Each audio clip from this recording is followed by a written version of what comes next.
Hello everybody, this is Kenneth Marks of the Ancestor Hunt. Today I'm going to be sharing with you the Missouri Digital Newspaper Project, a collection from the State Historical Society of Missouri of over 80 newspapers from the mid-1800s through the early 1900s. So let's get started and take a look at how we navigate through this site. First of all, this is the home page, and the URL is up here. It is again brought to you by the State Historical Society of Missouri. To find the list of newspapers, you go over here to the left and click on Browse Digital Newspapers. And there you go. There is the list. There is, as I said, over 80.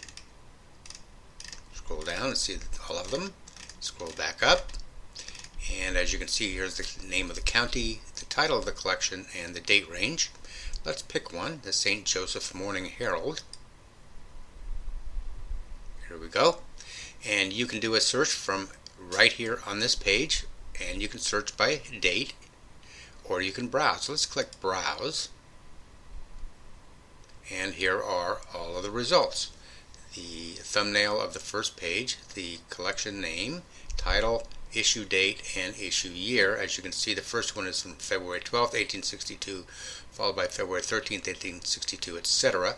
There are 920 total, but we're not going to do a browse. We're going to do a search. I prefer to use advanced search, so let's take a look at how that functions. As you can see, you can find results with all of the words, any of the words, the exact phrase, or none of the words. You enter your search terms right here. You have the option to search in all fields, or this list here, title, issue date, type, source, or rights, and it does have the ability to do a Boolean AND or a Boolean OR. The way you would do that is you would enter the search term here and then choose AND or, add another field, and add your second search term here. Now we're not going to do a Boolean AND or search at this time, so let's remove that second list.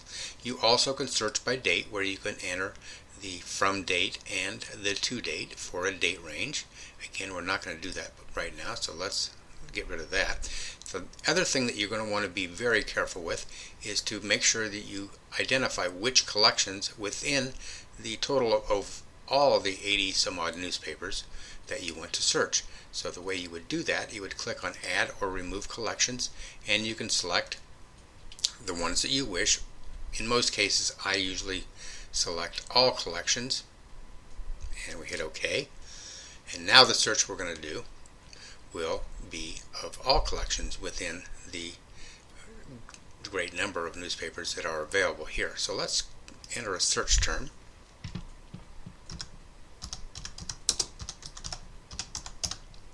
Here we go, and let's wait for that to search. There are all the results.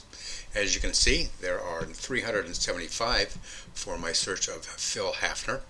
And let's select one, but before we do, let's look over on the left. If I wanted to narrow my search by date or by subject or by collections, I could unclick some of these or look at date and narrow it to 1971 or 1952, 1995, 1917, etc.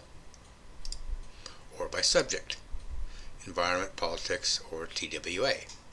But we won't do that right now. But I just wanted to make sure that you are aware that you do have that option. So let's pick one.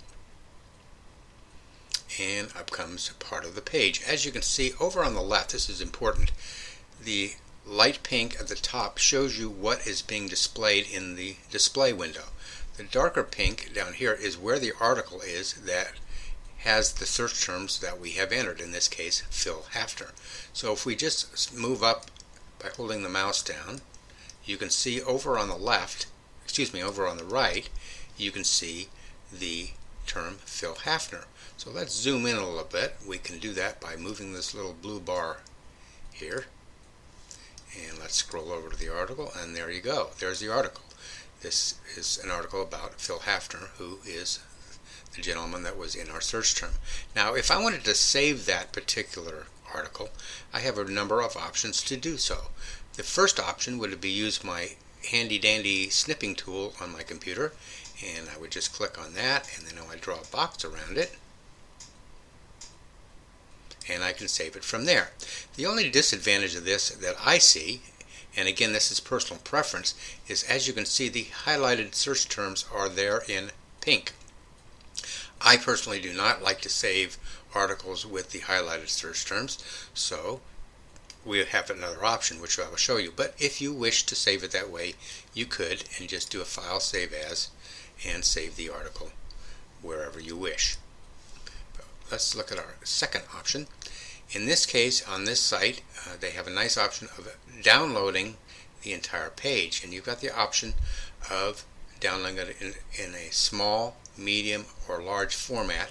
I always choose the large format because it allows me to blow up the article as large as I want, and I don't end up with an article that is so small that it is not easy to read.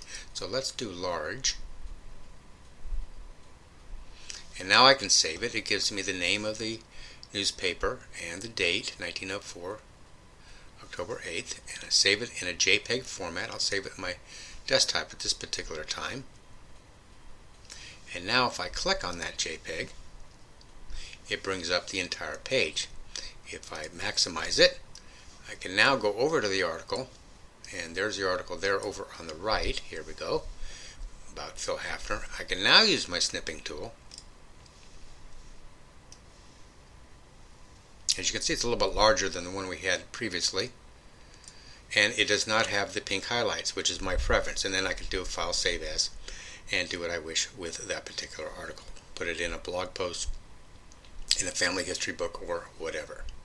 Okay, so that are the two ways that you can indeed save. Again, you can snip right from this little screen here, or you can do the download. The last thing I want to show you is the source material, and here is the information for citing the source, the title of the newspaper, the issue date, issue year, month, day, edition, the source, the rights, etc. So this provides you with the information to do your source citation. And let's scroll back up. And basically, my friends, that is pretty much all there is to it. You can go ahead and you can scroll through the rest of the issues in that newspaper if you wish over here on the right by clicking additional thumbnails. You have the ability to zoom out, zoom in, right here on this screen here, until you found the article that you wish. I already showed you how to do that. And as I said, you can get the source citation materials here.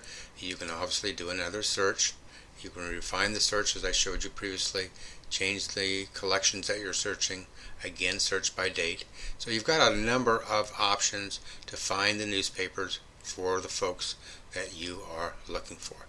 And my friends, that is pretty much all there is to it. So let's go to our main page. So for the Missouri collection, we have over 80 newspapers, as I said previously, from the mid-1800s through the early 1900s. I hope that you have the ability to find your relatives and ancestors from Missouri. It is a nice site, it is fast, it has a number of search options, and the ability to save articles in 2 different ways. So good luck, my friends, and happy hunting.